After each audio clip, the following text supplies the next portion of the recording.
ANC Secretary General Ace Magashule is addressing the media this morning. It follows the meeting of the party's top six, specifically on the current state of affairs in the country. Let's cross live to that briefing.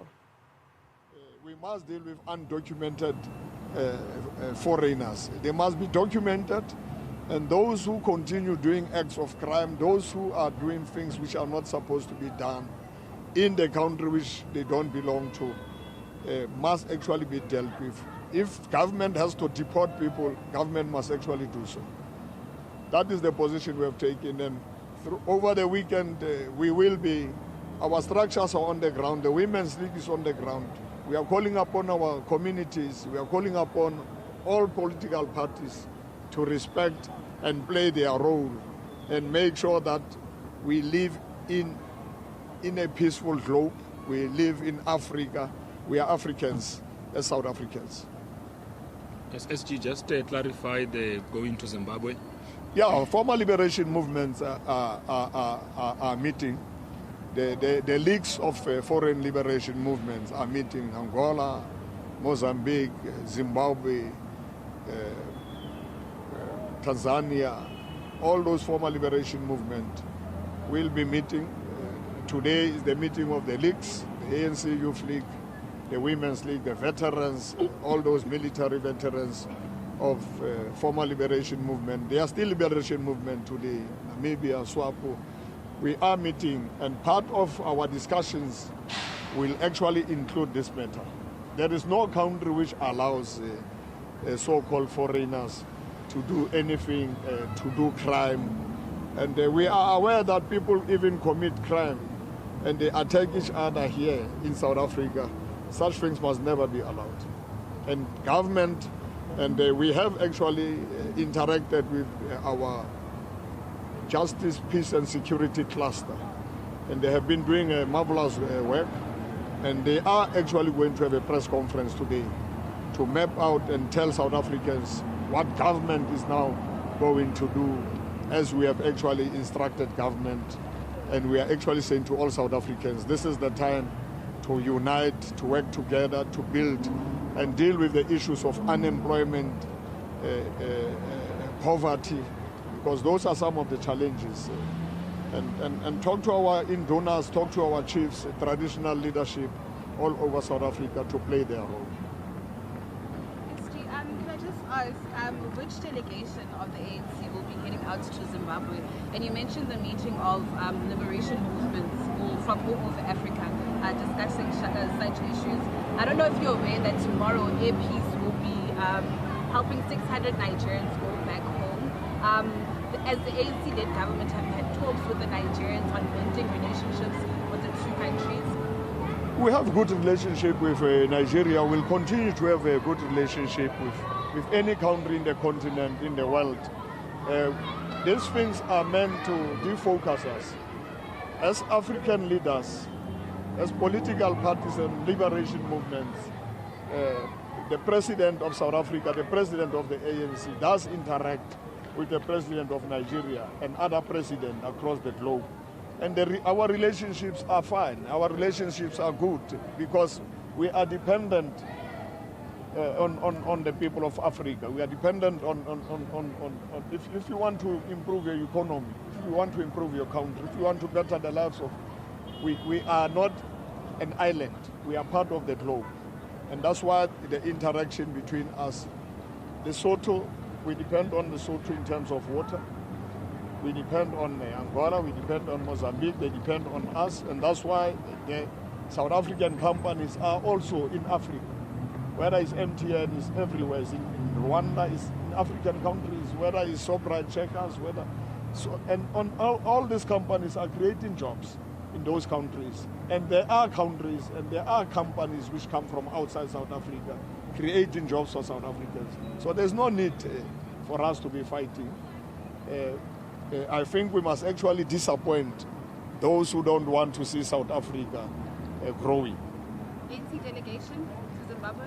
Well, the ANC delegation is led by me. I'm with Comrade Lindiwe Zulu, because he's the chairperson, she's the chairperson of the Subcommittee on International Relations.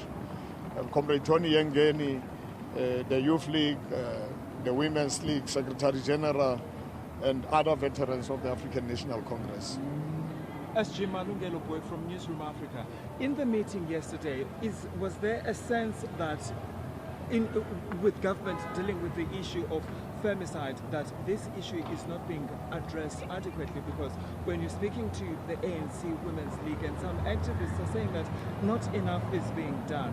But also in the issue of the attacks on migrants, is the ANC satisfied with how government has tackled this particular issue? And the third question is on Gauteng.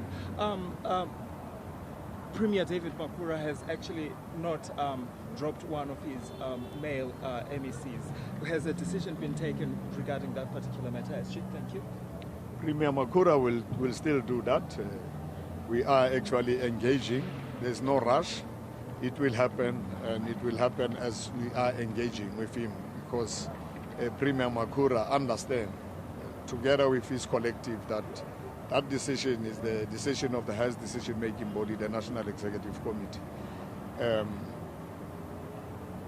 No, that's why we are actually thinking of ensuring that we need to amend some parts of our legislation to be a little bit tougher, because we can't close our eyes and ears when we hear the cry from our people. The grievances of our people are genuine. Unemployment, crime, poverty, inequalities, those are real, genuine things.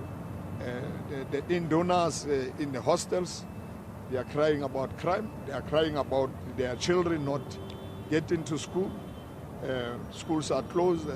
Those who are next to them, to their hostels, those are genuine things. And I think as the ANC, as government, we are actually saying it is not only going to be government, it's not going to be law enforcement agencies which will play their role. All of us as individuals, as South Africans, wherever we are, we must collaborate, we must support, we must come with programs which build social cohesion, and we must move forward as South Africans. So we hear what our people are actually saying, and we are saying to them, we are part of you. There is no way we cannot be part of you. Let's work together, side by side, and fight all these social ills and fight this so-called xenophobia. But what have you specifically asked your legislators to do on both the violence against women issue as well as the xenophobic text? What specifically are you asking your legislators? And secondly, are there timelines? Well, they are going to move with speed. Our peace and our justice and peace and security cluster, and the legislators, government is going to move with speed to amend certain sections of the laws, whether it's a criminal law or criminal act, to tighten the issue of bail, where people admit, where people are found with exhibition around issues of drugs. We are saying we need to tighten all the loopholes so that because the judges, the magistrates interpret the law. So we must actually amend and change the law. Where we have to deport people, we must actually do so. Issues of home affairs and documentation of those who are in the country, who are so-called foreigners, they must be documented. And that process, we have been talking about it. We now want to see it. We want to see South Africans, wherever they are, our municipalities also playing their role in ensuring that there are bylaws which make sure that all these companies, be it of local or anybody outside, they must be registered, they must be documented. And we are actually, there are going to be timelines. The National Executive Committee will be meeting. We are spreading, we are going throughout the country. Our structures are on the ground.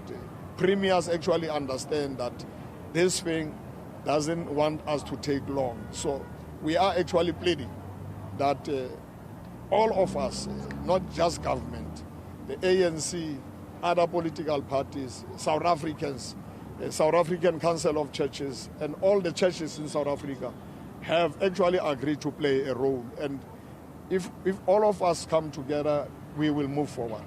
But as the officials, did you look at the reasons why all the initiatives that were started never really bore any fruit?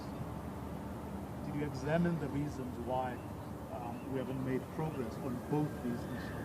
Well, we have come to realize that maybe this campaign of social cohesion, awareness, migration, because as I say, migration is a global phenomenon.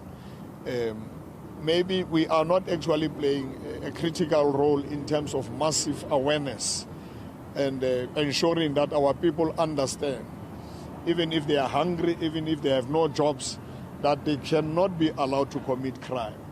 And those who commit crime, we have heard them, and we are now going to improve all our shortcomings, our weaknesses. Where we are weak, we accept, and the South African Council of Churches also met with us and have pleaded that one of the things which the ANC must do is to unite society. The ANC itself must be united, because if the ANC is divided, society, South Africa will be divided, because we are the governing party, and people have confidence in us as the ruling, as the governing party. And that's why unity is important, and unity also of South Africans. You don't think that, like many other liberation movements that took over, after colonial rule, perhaps you have lost touch, and that's in large part what is responsible for many things to not go the way they are supposed to? Well, democracy is maturing. We are renewing ourselves. We have to adapt with conditions from time to time. And I think as the ANC, we have been adapting. And we'll address all those challenges. But we are still there. People of South Africa still have hope in the African National Congress. And we are saying to them, those who are hopeless, we are still there. We hear you. We are part of you. There is no way we will leave you. Let's work together. Okay, SG, maybe just to tell them that the 10 o'clock briefing of the Joint Security Cluster? Yeah, the Joint Security Cluster, as I've said, Justice, Peace and Security Cluster will be having a press conference today in Cape Town, and they will be outlining some of the things we have actually said to them. These things must now happen, and I'm sure those are the people who must then come with timelines. We are going to monitor. Our role is going to be that of monitoring and ensuring that they implement the decisions we have taken as the governing party. And working together with the alliance, we are actually going to touch base and make sure that we walk the talk. On Mugabe, because you are going to Zimbabwe. Yeah.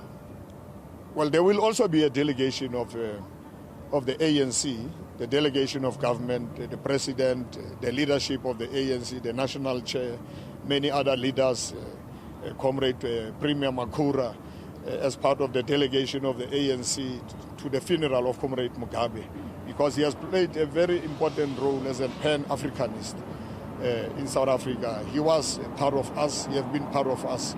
He's one of the leaders who have actually brought Zimbabwe where it is. He's one of the leaders, including his party, because it's not only Mugabe, it is the party of which Mugabe represented that actually brought economic freedom to the people of Zimbabwe. It gave them education. Zimbabweans are highly educated.